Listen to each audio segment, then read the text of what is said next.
Dear brothers and sisters, my elders, Assalamu alaikum wa rahmatullahi wa barakatuh. Welcome back to another installment of Safir TV's absolutely brilliant series on Hajj, aptly titled A Journey of a Lifetime. My name is Ali Hassan and I'm joined by our Shaykh, our Hajj expert, our specialist. And we're going to begin just like we always do, and as we get straight to the point. Assalamu alaikum, Shaykh. Wa alaikum salam wa rahmatullahi wa barakatuh. So today's topic is going to be a tricky one. And I'm going to start off by saying, I've done it, I made a mistake. I knew I was going to doubt, I began to doubt about a particular ritual, for example, of Hajj. You said to me back then, wait, Ali Hassan, wait for the episode where I explained to you that if you do begin to doubt, this is what you're supposed to do to ensure your Hajj remains intact. Here we are. So certain rituals, obviously we know there are numerous rituals when it comes to Hajj. So can I give you the first, for example, let's say, and this is a new word for me. So I've been gathering all the Hajj vocabulary as we go through this program. This is a new one for me. So if someone begins to doubt after completing the Umrah and Taqsir. So I guess doubting generally speaking here. What would be the ruling on that? Bismillahir Rahmanir Rahim. So the way I understand this question is that someone went to perform Umrah before Hajj. Umrah Tamattu. Sure. So he completed all the actions or acts of worship for Umrah. The last one is Taqsir. Taqsir is when you do shaving or you trim. You cut your nails or you trim your hair. That is taqsir. Trimming of the hair, trimming of the hair. nails. Yeah. Okay. You have to do one either or. Oh, right. So he or she completed everything, but the doubt now came at the end. Right. Everything has been done. All acts of worship for Umrah have been completed. Now the doubt is, did I do my ihram properly? Did I do talbiyah properly? Did I do tawaf properly? Did I pray salat 2 rakah properly? Right. Did So I many do sa'i? So he is doubting after completing all the actions. Sure. Here the answer is according to the principle of jurisprudence, which says any doubt which comes after you have completed your actions of act of worship, you have completed action of worship, that doubt, you shouldn't entertain it. Yes. However, the question arises that a doubt, what if their doubt gets heavier? I don't know how to actually say that. What if the doubt actually increases and it's probably more likely that, yes, they did mess up somewhere? Or do you just, because you said don't entertain it, it's done and dusted, you have to force it to come out of your mind? Which one is it? So if I go technically, the words which are used in Islamic law, specifically here we are talking about doubt. Sure. And doubt is something which you don't have any evidence to suppose or to support what you have done is a mistake. It's a doubt. So doubt, don't entertain it after you have completed any act of worship. This is not something which you can say, well, I'm sure I made a mistake.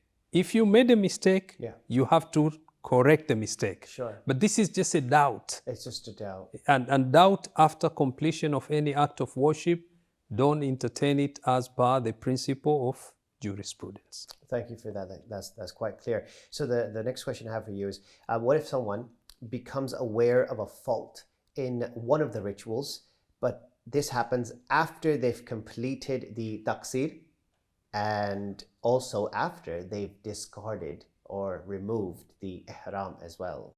Okay, so now here they became aware of a mistake. So that's a difference from doubt. Totally different. This is not doubt. They became aware. Maybe they remembered, maybe the group leader inform them that what you did was a mistake. Sure. So now here we look at the situation. Is it possible to correct the mistake while they are, let's say, in Makkah? They haven't left Makkah. If the answer is yes, then this particular individual has to do to correct that mistake while is in Makkah. And if it is something which requires for him to wear the ihram, he has to wear the ihram and do whichever mistake he did not do it, or he made a mistake, he has to correct it. Basically repeat that and ensure that it's done properly this time around. Yeah. So there's a clear distinction between doubt and something that you actually comes to light that, oh, this is exactly what happened previously. Thank you. This is an interesting one. What if someone realizes that he, in tawaf, so circulating, that he was not in a state of purity? He completed his tawaf, then he became aware, oh, you know what? I didn't do wudu. I wasn't in a state of wudu. Sure. And I completed my tawaf. Can he ignore and say, oh, Allah is Kareem, Allah may forgive me? No. Tawaf, one of the key issues while you do it, you have to have wudu. So he has to go perform wudu, come back again and do the whole tawaf again. Okay. I got a question. So 7 trips you have to make around this magnificent cube. Has anybody calculated? I'm sure somebody has calculated how the mileage or the kilometers or just the distance. Is that you think about half a mile if you add all the 7 circles up? Have you ever come across something like that? No, it's difficult for me to say. However, one thing which is very important here is it depends where do you do tawaf from. Oh, yes. Do you do it closer to Al-Kaaba? The distance will be shorter.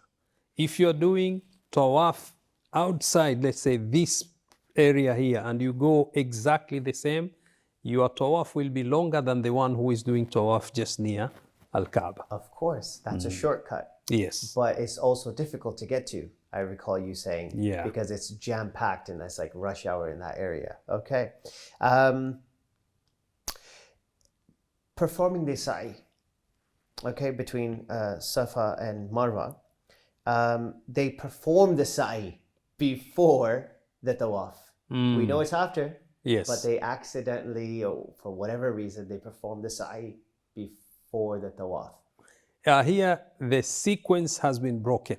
Ah, yes. If the sequence has been broken, then you have to go do the tawaf, pray 2 rakats, and then go do your sa'i. Okay. Yeah, because you have to follow the sequence. Absolutely. If he does not have time to fix the mistake in the Umrah at-Tamattu, can he go out for Hajj at-Tamattu? Again, so he hasn't fixed something that he should have, but he's continuing, he or she are continuing forward. Is that allowed? Here we are talking about a situation where there was no enough time for him to fix the mistake. Right. So he completed whatever he did for Umrah and then he realized, oh, there are mistakes. But now, tonight I have to go to Arafat. Hajj is going to start. So he doesn't have time to come back. What he can do here is to continue with the acts of worship of Hajj. Okay. Go to Arafat. Okay. However, the intention will have to change. We mentioned types of Hajj, if you recall. And we mentioned one Hajj which is known as Hajj al-Ifrad. Yes. Hajj al-Ifrad meaning what? You will have to intend now to do Hajj without Umrah. Oh. So now this Hajj al-Ifrad, you continue. Now you have changed your intention. You go, you do Hajj, and that's it. This Hajj even of Ifrad, you don't need in a way for you to slaughter an animal in Mina. So it's kind of a half, like 50% off Hajj. You can say. However, Allah subhanahu wa ta'ala will reward him for the Umrah which he did, because he came with the intention of let me do Umrah and then let me do Hajj. The mistake happened. Then he realized his intention is to correct the mistake, but the time is not there. Okay. So in order for his Hajj to be okay, let him change the niyyah, not Hajj tamattu. He will have to do Hajj al-ifrad, and complete all the marasim of Hajj or the acts of Hajj, and inshallah he'll be fine. So the takeaway from there is time. Time. He yes. had his full intentions to go and fix that mistake, to resolve the issue, but he just wasn't able to. He continues on. The niyyah changes, the title of that particular Hajj changes, and you get a few activities exempt. Yes. If I captured that correctly. Yeah. Reminds me of like Salah when it's like half off when you travel. But that's obviously completely different. Of course, that's completely. That he will have to do it like all other Hujjaj or pilgrims when they go. He will do, except for slaughtering the animal, then it doesn't become as obligatory for him. Is it mustahab? Is it recommended? Yeah, still? it is recommended. He can do the recommended, but not obligatory for him. Here's one for you. If he knows that his sa'i was wrong, but he realized this like after 2 days, what kind of happens at that time? Is it possible for him to come and do the sa'i? Yes or no? So there will be an issue to be looked at. That's number one. Number two, did he do the mistake intentionally, or it happened because maybe, sometimes you do your acts of worship and you become tired. So he decided, let me go sleep. Let's say he slept for quite a long time. He woke up, he couldn't manage to come for any good reason, or he became ill.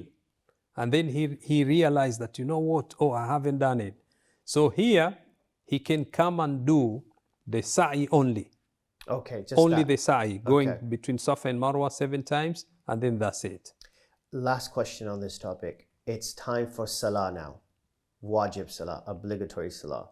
After the tawaf, now, and he goes and prays before the tawaf prayers. Is he allowed to do that? Is he supposed to do that? What is the ruling when it comes to that? So here, the way I see it is that he was supposed to complete the tawaf and then pray. Yes. Yeah. But for some reason, he was blocked or something happened. Salah, maybe jama'ah, because the Salatul Jama'ah continues while people do tawaf. Sure. So he was stopped. He couldn't manage to finish the tawaf. He shouldn't worry, because this is out of his control. So what he has to do is join the salah, pray, and then stand up, continue with the tawaf, and he is good to go.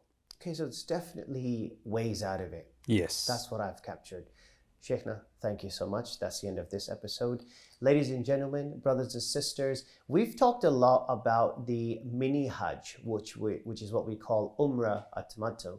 It's now time to move on to the big one, the actual Hajj at-Tamattu.